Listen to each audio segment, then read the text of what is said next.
네, 포항가래 시앙스 엘라 히포테즈 일부 수화양 수학적 추론의 본성에 관하여. 수학적 추론은 우선은 이제 3단 논법이라고 하는 것에 대해서 증명을 할 수 있느냐, 이를 위한 어떤 추론이 필요한 것이냐라는 깊은 얘기인데, 역시 이제 라이프니츠가 2 더하기 2가 4임을 증명하려 했는데, 자, 1이라는 수와 주어진 수 x의 단위, 즉 1을 더하는 연산 x 플러스 1이 정의되어 있다고 가정한다. 이 정의는 그것이 무엇이든 간에 이후의 추론 과정에는 개입하지 않는다. 다음으로 숫자 2, 3, 4를 다음 등식에 따라 정의한다. 자, 1 더하기 1은 2고 2 더하기 1은 3이고 3 더하기 1은 4. 마찬가지로 연산 x 플러스 2를 다음 관계에 따라 정의한다. x 플러스 2는 x 플러스 1에 더하기 1. 그러면 다음이 성립한다. 2 더하기 2는 2 더하기 1 더하기 1 정의 4. 2 더하기 2 더하기 1은 3 더하기 1. 3 더하기 1은 4. 따라서 다음과 같은 증명이 성립된다. 2 더하기 2는 4. 증명 끝. 2 더하기 2가 4임을 이렇게 증명하였다라고 하는 것은, 이것은 검증인 것이지 이거를 증명하였다라고 얘기하기는 좀 어렵다. 이처럼 2 더하기 2는 4라는 등식은 오로지 특수하기 때문에 검증이 가능했던 것이다. 수학에서의 특징 명제는 항상 그런 식으로 검증할 수 있다.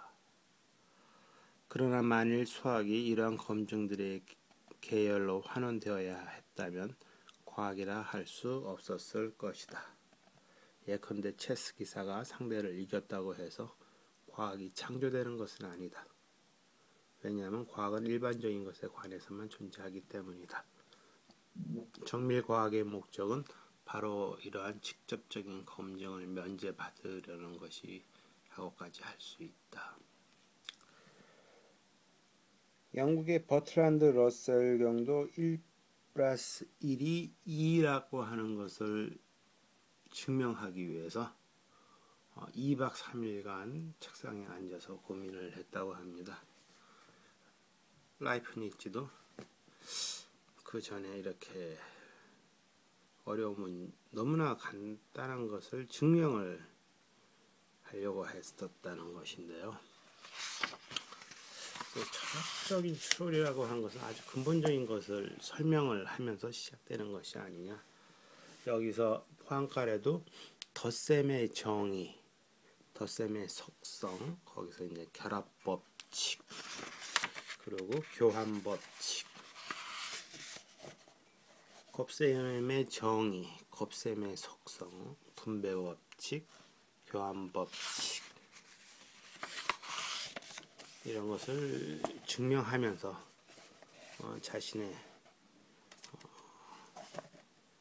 논리를 전개해가고 있군요. 이 절차란 바로 획의적 증명이다.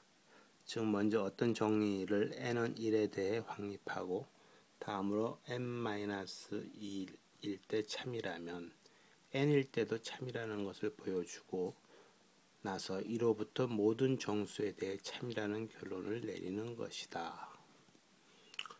잘 살펴보면 이러한 추론 방식이 지금까지 부여했던 간단한 형식으로든 다소 변형된 형식으로든 도처에 존재한다는 것을 알 수 있다.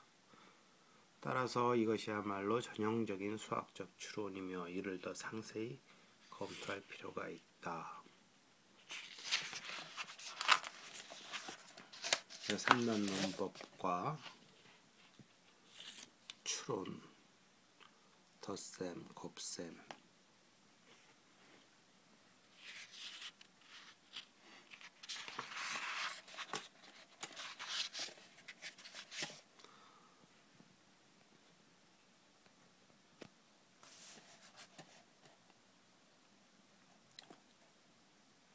한번 볼까요? 그런데 그것만 문제라면 모순율로 충분하고 언제든 원하는 만큼 3단 논법을 전개할 수 있다.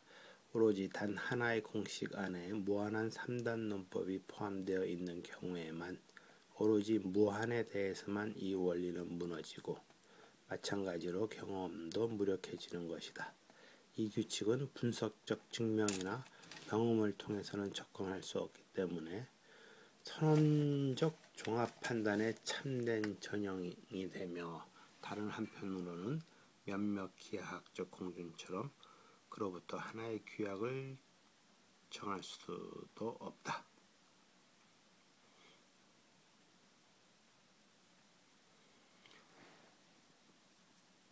또한 귀납의 통상적 절차와 더불어 현저한 유사성이 있음을 부인할 수 없다. 그러나 본질적인 차이는 존속한다.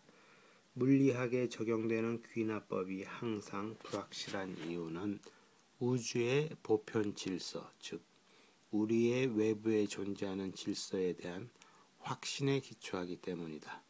반면 수학적 귀납법, 즉 획기적 증명이 필연적으로 강요되는 이유는 지성 자체의 한 속성을 긍정할 뿐이기 때문이다.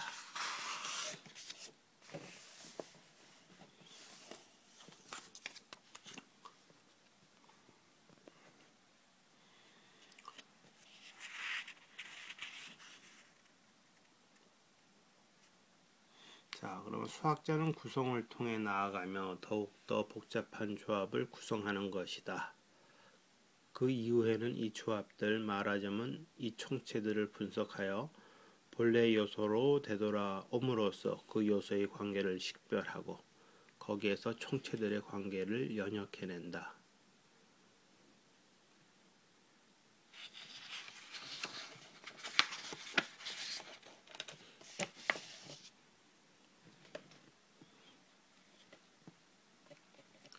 우리는 유일하게 새로운 것을 가르쳐주는 수학적 귀납법을 통해서만 올라갈 수 있다. 어떤 면에서는 물리학적 귀납법과 다르지만 그것만큼 생산적인 수학적 귀납법의 도움 없이 구성만으로는 과학을 창조할 수 없다. 마지막으로 이 귀납법은 동일 연산이 끝없이 반복될 수 있을 때만 가능하다는 점에 주의하자. 체스의 이론이 결코 과학이 될 수 없는 것은 바로 한 시합에서의 다양한 수가 서로 유사하지 않기 때문이다. 쉽게 말해서 그때 달라요 라고 하는 말이 되는 건가요? 자, 수학적 양과 경험.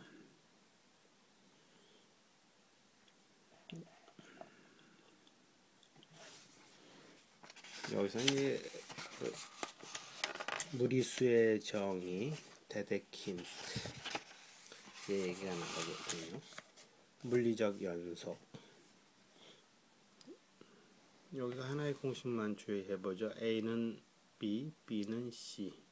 A는 C보다 크다. 이는 물리적 연속의 공식으로 간주할 수 있다.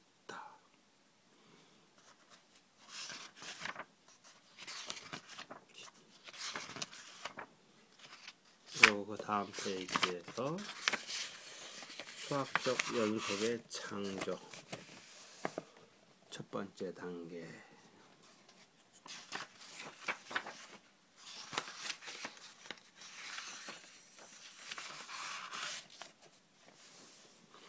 요컨대 지성에는 사람의 머리에 있는 지성에는 상징을 창조할 능력이 있기 때문에 상징의 특수한 체계에 불과한 수학적 연속을 구축한 것이다.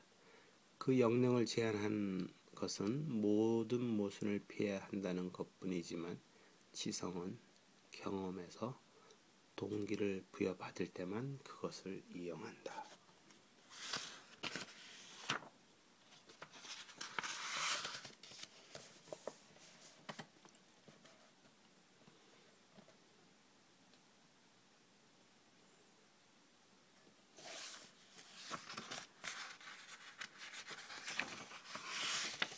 다차원의 물리적 연속. 4차원의 수학적 연속.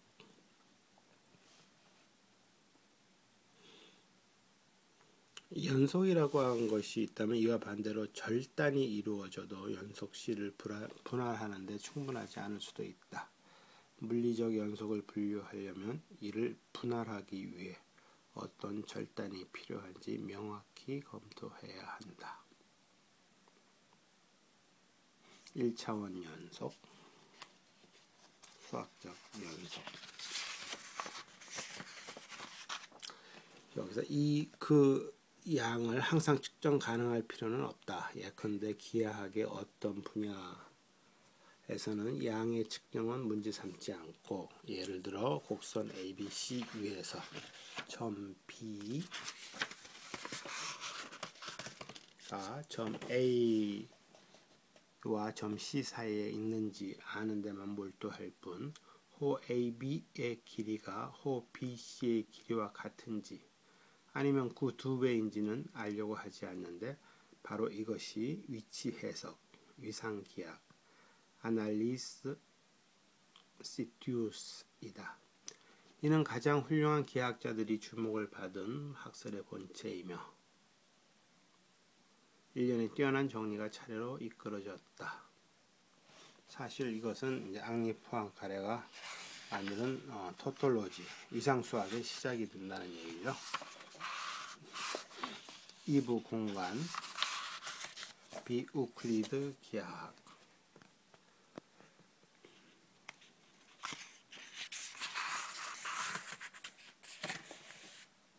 로바체프스키의 기하학, 복면이 플러스 있는 것을 얘기하고, 리만 기하학. 그래서 재미있는 얘기를 한번 볼까요? 자, 두께가 없는 사람들만 사는 세계를 상상하고, 이 무한히 납작한 동물들이 모두 같은 평면 내에 있으며 그 밖으로 나갈 수 없다고 가정하자. 또한 그 세계는 다른 세계들과 충분히 멀리 떨어져 있어 그 영향으로부터 벗어나 있다고 하자. 이러한 가설을 세울 때 이 존재들에게 추론하는 능력을 부여하여 그들이 기하학을 창조할 수 있다고 믿어도 아무런 문제가 없을 것이다. 또한 그들은 틀림없이 2차원 공간만 파악할 수 있을 것이다.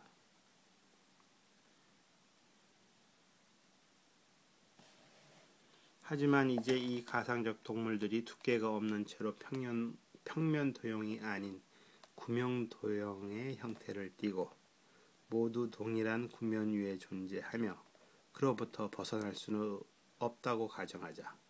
그들은 어떤 기하학을 구축할까? 먼저 공간을 2차원으로만 파악할 것이 분명하다. 그들에게 직선 역할을 하는 것은 구면 위 한 점에서 다른 점까지 최단거리, 즉 큰 원의 호이고, 한마디로 그들의 기하학은 구면 기하학일 것이다.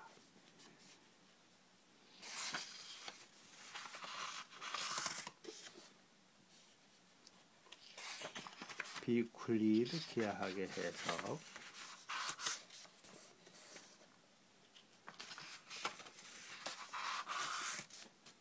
여기서 가장 중요한 거는 리의 정리를 주의 깊게 봐야죠.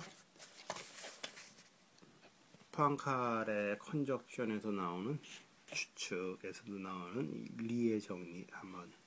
자, 리의 정리는 이 논의 전체에서 지배적이며 다음과 같이 기술할 수 있다. 다음의 전제가 인정된다고 가정하자. 하나, 공간은 n차원을 가진다. 둘, 변형되지 않는 도형의 운동은 가능하다. 셋, 공간에서 이 도형의 위치를 결정하는데 p개의 조건이 필요하다. 이 전체들과 양립하는 기하학의 수는 한정되어 있다. n이 주어졌을 때 p의 상한을 지정할 수 있다는 것까지 덧붙일 수 있다. 따라서 만일 운동 가능성이 인정된다면 유한한 수의 3차원 기하학만 고안될 수 있다.